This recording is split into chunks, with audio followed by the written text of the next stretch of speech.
Το Public Spaces for Peace Places είναι ένα διακρατικό πρόγραμμα της ομάδας Κούγιο με σκοπό να εξοπλίσει νέα άτομα ώστε να ερευνήσουν, σχεδιάσουν και παρουσιάσουν προτάσεις για παρεμβάσεις βελτίωσης των δημόσιων χώρων της πόλης των Χανίων. Το έργο είναι δομημένο σε 2 κύκλους υλοποίησης που ξεκινούν με την εκπαίδευση των νέων εμψυχωτών ώστε να καθοδηγήσουν μια σειρά εργαστηρίων με τοπικές ομάδες νέων υποστηριζόμενοι από μέντορες. Κάθε κύκλος ολοκληρώνεται με την παρουσίαση των προτάσεων σε δημόσιες εκδηλώσεις.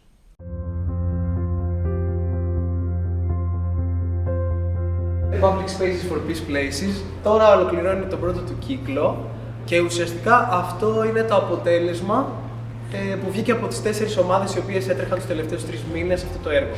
Ο σκοπός μας ήταν σε αυτό τον πρώτο κύκλο να πειραματιστούμε για το πώς μπορούν ομάδες νέων να σκεφτούν προτάσεις συμπεριληπτικές για το δημόσιο χώρο των Χανίων.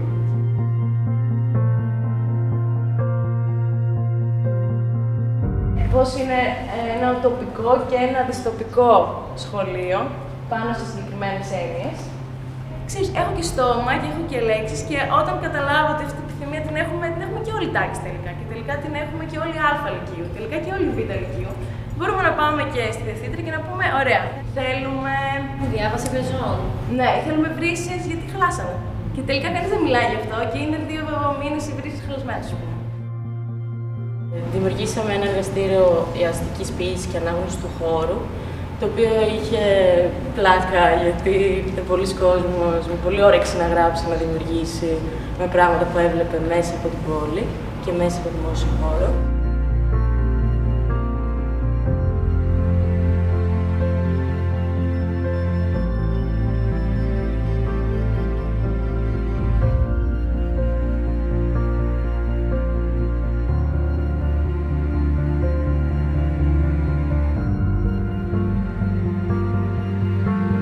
Θα μπορούσε να πάρει τη θέση ενός παρκαρισμένου αυτοκινήτου. Εμείς προτείνουμε μία ράμπα σε τέτοιο σημείο ώστε και να φαίνεται αλλά και να διευκολύνει την προσβασιμότητα των χρηστών και να το βάλουμε στη συζήτηση σαν έννοια του τι θα μπορούσε να υπάρχει στο δημόσιο χώρο αντί για ένα αυτοκίνητο. Και καλούμε και εσάς να σκεφτείτε αντίστοιχα.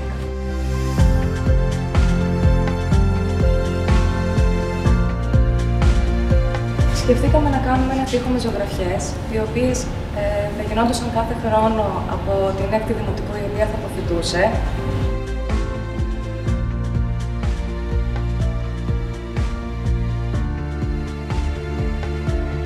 Μετά είπαμε να βάλουμε παιχνίδια στο πάτωμα, τα οποία μπορείς να τα κάνεις με γραφή, δεν χρειάζεται κάτι τελείως μόνιμο. Και να δώσουμε λίγο χρόνο στην πλατεία, βάφοντας τα ήδη υπάρχοντα παγκάκια και παρτέρια που υπάρχουν.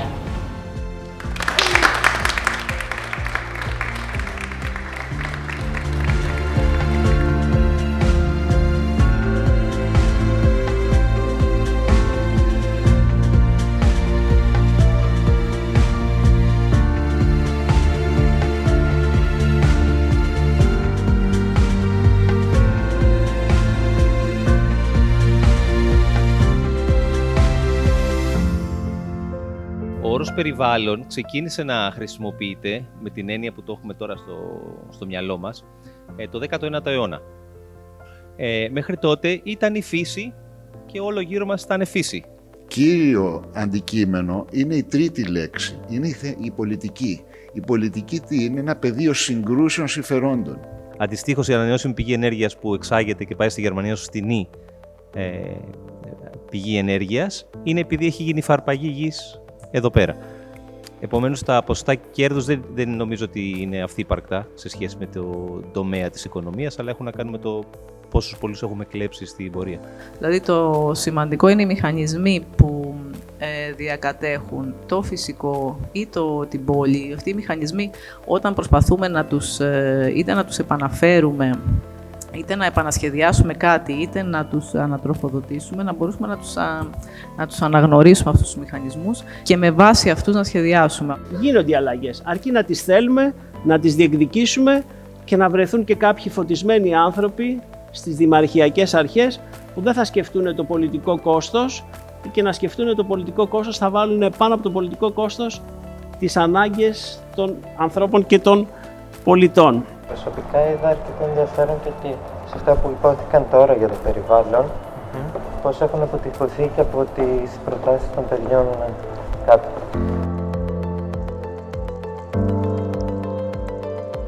Νιώθετε ασφάλεια να κυκλοφορείτε το βράδυ γύρω από την πλατεία 1866? Πείτε μόνοι εσείς, 1866 είναι τα χαλιά για να το κρατήσουμε. Μπορείς να ντυθείς όπως θέλεις, χωρίς να το σκεφτείς και βγεις έξω?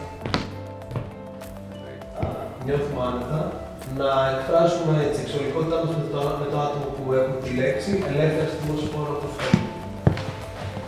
Άρα λοιπόν έχουμε στο όριο της ηλικίας του φύλου και του σεξουαλικού προσανατολισμού. Δηλαδή αυτά τα τρία λειτουργούν διαφορετικά και ο συνδυασμός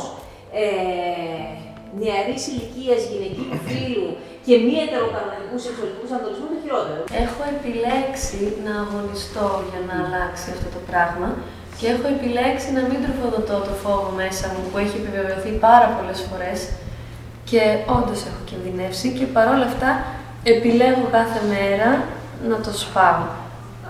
Αλλά δυσκολευόμουν να κάνω βήμα με σιγουριά. Και αρχιτεκτονικά πριν που έπρεπε να κατέβω, ήταν πιο σκοτεινά όταν κατέβαινα ή υπήρχαν μέρη που ένιωθα ότι μπορούσε κάποιος να είναι κρυμμένος.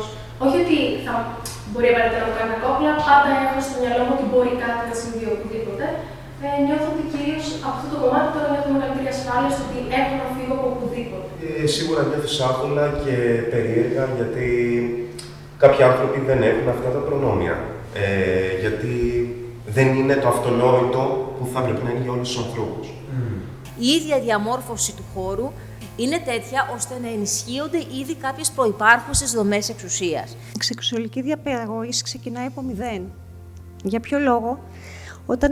Όταν κάποιος έχει το μωρό του και το αλλάζει, θα μιλήσει ή δεν θα μιλήσει με κάποιον τρόπο για το φύλο του, το βιολογικό του φύλο. Και επίσης πολύ συχνά δεν θα χρησιμοποιήσει την πραγματική ονομασία. Γιατί πιστεύετε?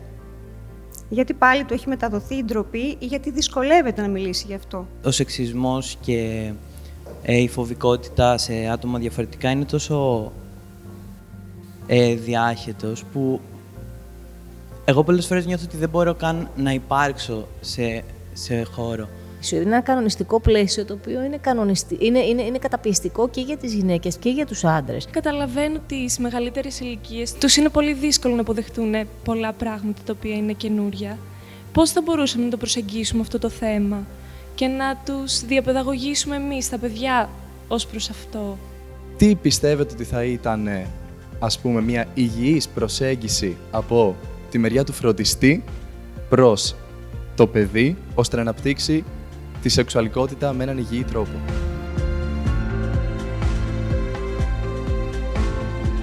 Τα αυτοκίνητα δεν θα έπρεπε να αφορούν κανέναν, τουλάχιστον στο κέντρο της πόλης.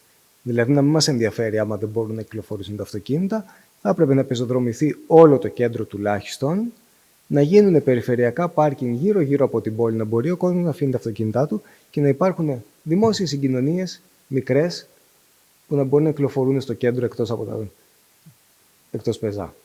1 στους 5 άτομα ΑΜΕΑ εγκαταλείπουν πρόωρα το σχολείο και 29% μόνο αποκτά πτυχίο τριτοβάθμιας εκπαίδευσης σε σύγκριση με το 44% των ατόμων χωρίς αναπηρία. Το μόνο πράγμα που αναπηροποιεί τα εμποδιζόμενα άτομα είναι η άρνηση της πολιτείας να τα συμπεριλάβει στους σχεδιασμούς της, με πρώτο και ίσως σημαντικότερο το σχεδιασμό του δομημένου περιβάλλοντος.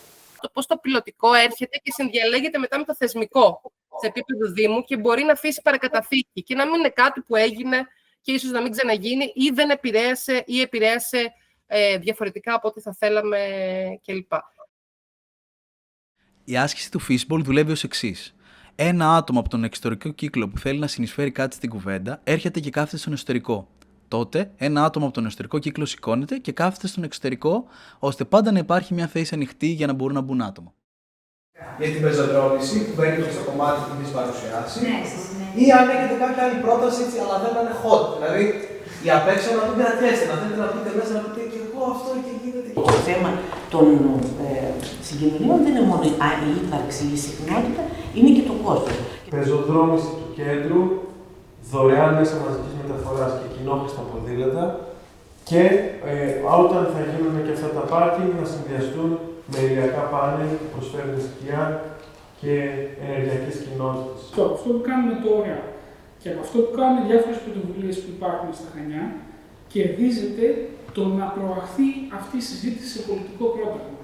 Να μην μένουμε στα λόγια όσο μπορεί ο καθένας στην καθημερινή του δραστηριότητα και σε μικρούς κύκλους ή μεγαλύτερους κύκλους ή συλλογικότητες, αυτά τα πράγματα που πιστεύει να προσπαθήσει να τα κάνει πράξη μέσα στο δημόσιο χώρο.